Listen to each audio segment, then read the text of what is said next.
personality is your style. So psychologists try to study why you have your personality, which is pretty difficult to do scientifically, but here's a couple of theories.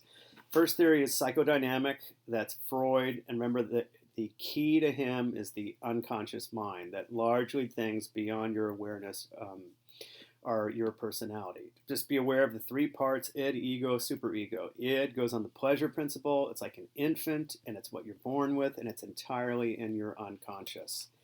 Ego is you. It's listening right now. It's on the rational principle. You're aware of yourself, but part of the ego is in the unconscious. Finally, the superego is like your conscience. It's your parents, it's your values, your society. Yes, you're aware of your values, but part of this is also on the unconscious. Don't worry about the stages too much. Just be aware that Freud has stages about consciousness. Probably the most important idea is a fixation. If you get stuck at a stage, it could come up later, like an oral fixation could come up later. But I would definitely know the defense mechanisms, and people have a hard time, but just to simplify them, you definitely want to know these.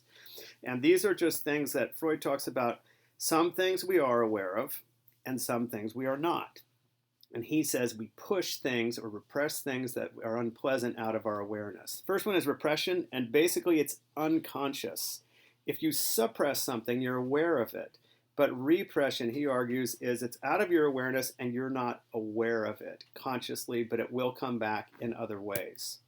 So projection is a famous one where you don't want to look at yourself, so you'll accuse other people of what you have. For example, Lucy said she's fine, she doesn't need therapy, but you need therapy. So that would be inside her, and she projects it onto others. So projection, what's in you, you can put on other people. Displacement, I think, is the easiest one. This is where you don't put your anger where it belongs. You take it out on a more vulnerable target. So he yells at her, she yells at him, and he yells at his teddy bear. It's all being displaced. It's not maybe, and then furthermore, maybe he's got yelled at by his boss. So then he yells at his wife. So displacement is you redirect it onto another more vulnerable target. Rationalization is kind of like an excuse. The reason you think you're doing something is not the real reason. He's not hitting because there's a fly on the head. There's some other reason why he's doing this. So rationalization is rather than look at the real reason, you make an excuse. And sublimation is you channel it. It could be healthy, by the way. You could become a musician or an artist or a bodybuilder or a high-powered broker. Something is being, in other words, the real motivation you're not aware of. It's channeled into something else. I wouldn't worry too much about the Neo-Freudians. I don't think they would. I'd be aware there's a guy named Jung, but always be aware of the criticism. Psychodynamic is criticized because it is not scientific, it is not empirical, has too much of a focus on sexuality. Humanistic is basically the idea that you're good, you're natural, you're a flower, just be yourself. Carl Rogers talked about true self, public self, but the big idea probably of him is unconditional positive regard, which is simple, and it's just accept people for who they are, and they will be okay. This is kind of funny. It's a comic that's not unconditional positive regard. So you accept people for who they truly are. All right. Social cognitive approach is social learning cognitive thinking. And there's a couple things to be aware of in here. First of all, Bandura is a big social cognitive guy. And here's a couple of his ideas. First of all, behaviorism believes in determinism, that the environment determines you. That's behaviorism. This pigeon is controlled by rewards and punishment, or a baby.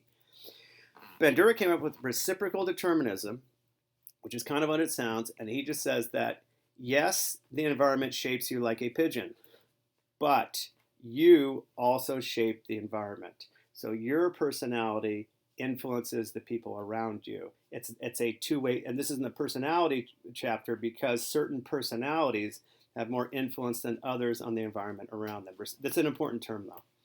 Cognitive style is the way we think. Oh, one other thing. Bandura is also a social guy, so he talked about observational learning or social learning. We learn by watching. We can learn by watching other people. Big idea, know this one really well, and it's simple. Self-efficacy is quite simply a personality characteristic where you feel capable. You feel you can get the job done. That self-efficacy will give you not that it'll be easy, but you think you'll get it done. Self-esteem is your belief of yourself. That's not as important as self-efficacy, by the way, as far as the exam. All right, learned helplessness. We did that one before. That's just the idea that you can learn to be helpless. And so maybe if someone has given up in life, really it would be from the environment. They didn't have success and failed, didn't have success and failed, so they just gave up. So their personality became hopeless or depressed from the environment. That would be Seligman. Attributional style is the same thing as explanatory style, and that just, if something happens, it can be positive or negative. So if you get a bad grade on a test, negative explanatory style would be, well, I'm dumb. Positive explanatory style would be, well, I could study more, I could get a tutor. It's the way it's a personality, it's a thinking style, and it's related to optimism or pessimism, and it would affect the way we explain the world. That's from the other chapter. That's okay. And then optimism, do you think things are going to work out, or pessimism fail? It's kind of related to explanatory style. Optimists have higher levels of happiness and lower levels of depression. And there's the optimism cycle. And again, that's a way of thinking. This is about a way of thinking about the world. Rotter, know him really well, very important. He talked about locus of control on a scale of 1 to 10. Do you think you are in control of your life, or society and people around you are in control of it? Internals have this belief. They can do it. They make things happen for the most part. Externals, the opposite. They say, why bother? That's largely beyond me. There's internals and externals. This one I would know really well, the Big Five personality. This is a trait theory. And basically the Big Five says these are the 5 traits. Extroversion, how social are you? Agreeable, how nice and considerate are you? Conscientious, how responsible are you? Emotional stability, are you moody or are you stable?